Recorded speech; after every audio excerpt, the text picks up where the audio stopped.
Hi everyone, I'm Ben, and today I'm going to talk about Markov Chain Monte Carlo. This is a very popular topic in data science. It is frequently used and has a ton of applications. But before we get to Markov Chain Monte Carlo, I'd like to talk about the video in general. It's going to be split into two distinct segments. The first segment, we're going to talk about Monte Carlo simulation, what it is, how it works, and go through a few examples. And then in the second half of the video, we're going to talk about Markov chains. And then at the end, we will combine the two and we will discuss Markov Chain Monte Carlo. In this first example, although a little basic, shows the power of Monte Carlo simulations. Let's say that we have a circle inside of a square, and we know a couple things about these two shapes. We know the radius of the circle and the length of the sides of the square. Let's suppose that we randomly drop marbles on top of this shape, and we would like to know the probability of a given marble being dropped into the circle. So what we can do is we can go ahead and simulate some random marbles being dropped in this circle area, and those are indicated by the dots on the screen. So that's kind of our random marble dropping. Now there's two approaches to solving this problem. The first one is the intuitive geometric approach, where we can solve this by using just a tiny little bit of algebra. So we know the probability of dropping a given marble is going to be proportional to the area of that circle. And thanks to middle school geometry, we know the area of a circle is pi r squared. And we also know that the area of a square is length times width. And using these two facts, we can very easily determine that the probability of dropping a given marble into the circle is pi over 4. But we didn't come here to learn how to determine the probability of dropping a marble into a circle. We instead want to use a simulation-based approach. And this is where Monte Carlo comes in. And in this approach, we're going to imagine that we have no knowledge of geometry, but we do have a working knowledge of Python and know how to build loops. And as a result, we can very easily simulate this experiment with a few lines of code. And the first thing we need is a loop to simulate this experiment over and over and over again, so we can get a sense of the long-run probability of a given marble being dropped into the circle. And we also need some arbitrarily defined distribution. Let's say between -1 and 1. And following that, we will have a simple condition that if x squared plus y squared is less than 1, it's in the circle. And we will add that to the probability that it's in the circle. And we're going to iterate over this many times, and then we're going to divide that number that we hit our if condition by the number of times that we iterated through the loop. Now if we simulate this enough times, ideally we will get a very close approximation to that pi over 4 answer, which is somewhere around 0.75. Now if we take a look at how the numbers are changing on the screen in front of us, we can see that the numerator and the denominator are our random draws from those distributions, and our quotient on the other side is our probability. And we can see that our probability constantly changes, and with each new draw it gets closer and closer to the true value of pi over 4. Now that we understand the basic intuition behind Monte Carlo simulations, let's take a look at a slightly less intuitive problem. Let's say that we play a game with the probability of winning of 0.5, and that each game ends when we lose twice in a row. The question of interest here is, what is the expected number of rounds that we will play before losing? Now this is quite a bit harder to solve geometrically or algebraically. However, with just a few lines of code, we can simulate this. Now this time, we're going to simulate playing the game. And if we have a probability of winning of 0.5, we just need to simulate on average how many rounds we played before we lose twice in a row. And this is solved much in the same way of the previous problem, with a slightly different implementation. And if you follow the values that are being updated on the screen, you can observe the current iteration of the number of rounds played before losing 2 in a row. Now, since we don't know geometrically how this will turn out, we're going to rely on our simulation. And a key point with Monte Carlo is that typically the more times you can simulate something, a closer approximation you'll have to the true value. And after about 1 million or so simulations, which takes about 10 seconds of compute time, we can see that eventually we converge to about 6 rounds. So Monte Carlo simulations have told us that the expected number of rounds that we will play before losing 2 rounds in a row is slightly over 6. Now, the closed form solution isn't nearly as intuitive as the solution in the previous problem involving the circle on the square. But within this graph, we can see an issue with the Monte Carlo approach, and this generalizes to certain problem types.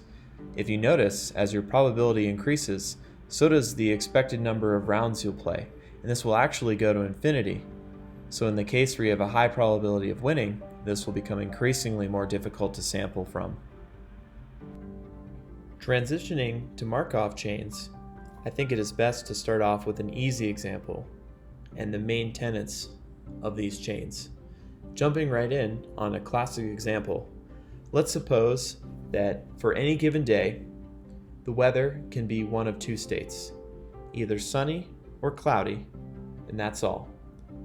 Another key assumption is that the weather on any given day is only dependent on the weather in the previous day. Now, it's also important to talk about these things called transition probabilities, and that weather is completely governed by these 4 probabilities. As a quick example, if it's sunny on a given day, and we want to know the probability that it's going to be sunny on the following day, we will just follow the arrow and see that if it's sunny on the previous day, there is a 30% chance that it will be sunny on the next day. And if you follow the chart, you can see that if it's sunny on the previous day, we also have a 70% chance that it's going to be cloudy on the next day.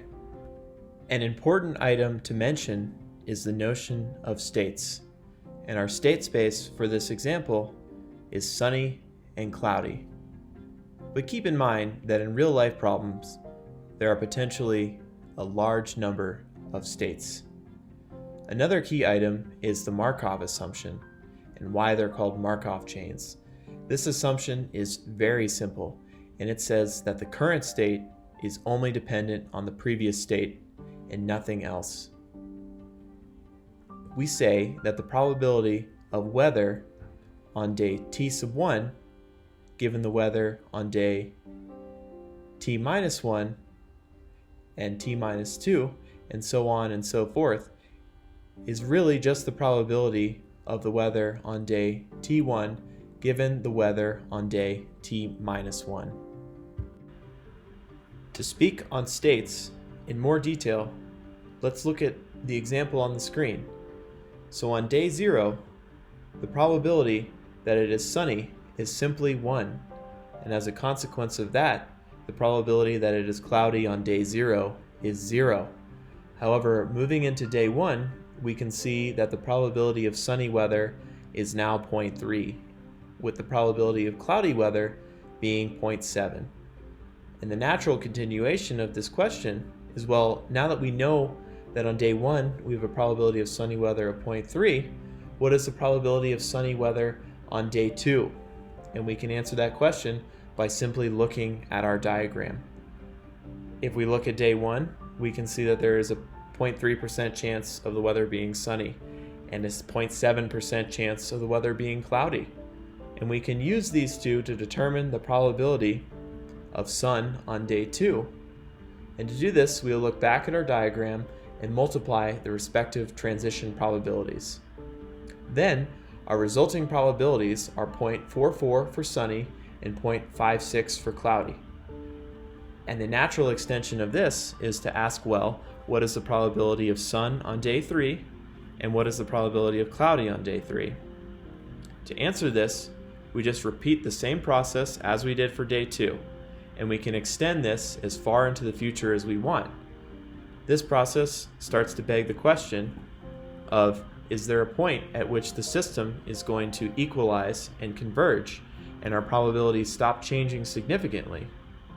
Or in other words, do we find a steady state for the weather? This implies that at some point we're going to have convergence and our probability of a sunny day is going to be some number and our probability of a cloudy day is also going to be some number.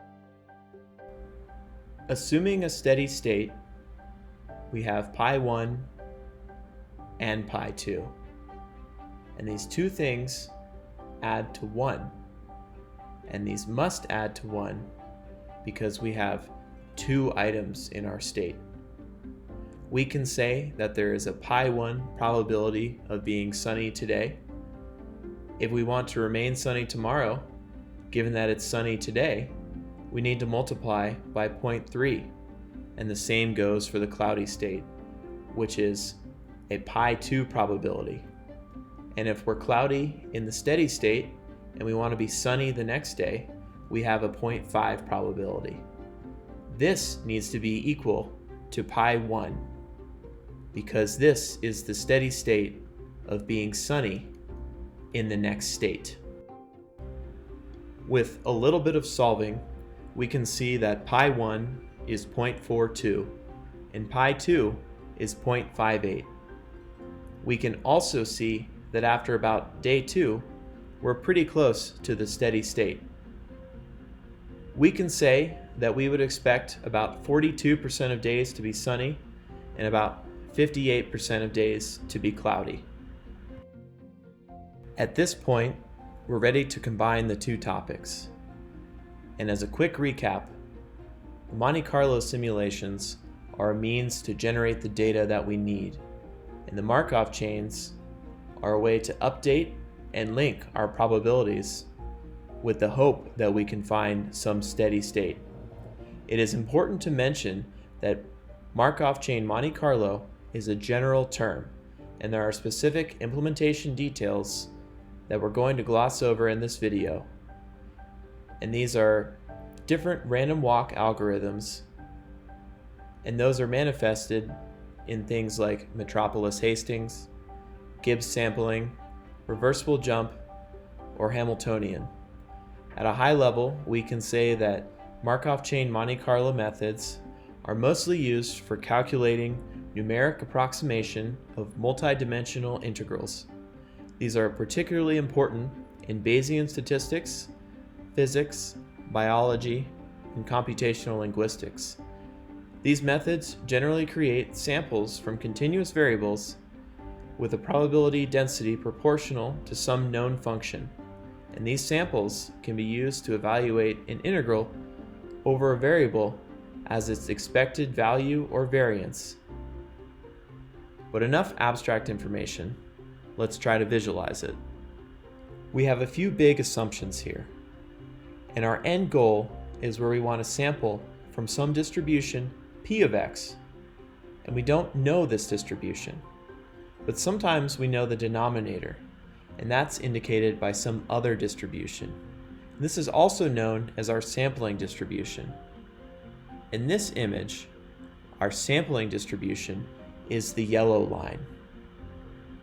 And the way we do this is to sample from this known distribution, and we call it g of x. And as an added note, we need to make sure that g of x dominates our f of x. So what we can do is just multiply g of x by some constant. Now that we have a basic setup and an understanding of the problem we're trying to solve, this is the point where we can take advantage of Markov Chain Monte Carlo, because we need to sample and we need to understand something about the prior probability of the previous step so that we can inform our simulation. So this is where the Markov chains come in, and then our Monte Carlo comes in because we are simulating samples p of x by simulating a Markov chain, and eventually this Markov chain is going to simulate draws from that target distribution p of x. We begin this Markov chain with some sample, and it really could be anything. And it looks at the first sample, and then we generate the second sample. And then looking at the second sample, we generate the third sample. And this process continues and uses the prior information to make a decision about where the next sample should be. So how do we design this Markov chain? The first thing we need to do is to decide the transition probabilities. Now this could be challenging, but we must look for the steady state or steady distribution. If the Markov chain ever arrives at the stationary distribution, it will stay there forever. The key idea here is to design a Markov chain whose stationary distribution is the target distribution we want to sample from. The general process for this is that we assume an arbitrarily large number of samples, which at the beginning may not reflect the target distribution. But for the sake of argument, let's say that after a certain point the Markov chain is starting to sample from the target distribution. And this is the extremely powerful part of Markov chains, because once we've started to sample from the target distribution, we know that because we're using Markov chains, the next state is entirely dependent on the previous state. And we know from here on out that the samples will be drawn from the target distribution. A key piece of terminology here are those first samples that don't necessarily follow our target distribution, but are necessary because they get us towards our target distribution, and this is called the burn-in period. And typically, those burned-in samples are discarded as we are only concerned when we reach this steady state.